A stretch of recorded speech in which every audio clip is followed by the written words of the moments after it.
Welcome to ইংলোপিডিয়া official.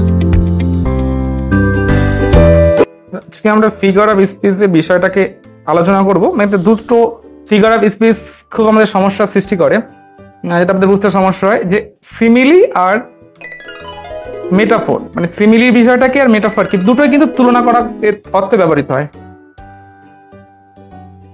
যে আমি বললাম মেয়েটি হয় কোকিলের মতো, আবার বললাম মেয়েটি হয় কোকিল।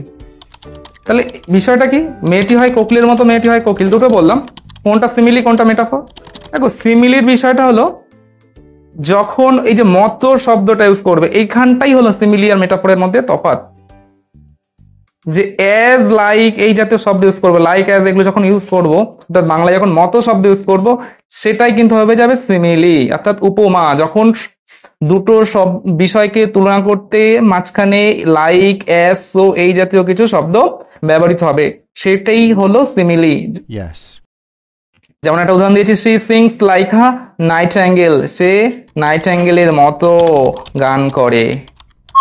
এবার মেটাফোরে যদি আমি এটা ট্রান্সফার করতে চাই, এই কথাটাই বলতে পারি যে সে হয় নাইটিঙ্গেল। আমি কিন্তু এখানে মতো শব্দ যদি ইউজ না করি, তাহলে কিন্তু আমি এখানে অন্য একটা উদাহরণ দেওয়া আছে, আমি তো বললাম যে ওই উদাহরণটাও করা যেতে পারে, সে হয় কোকিল।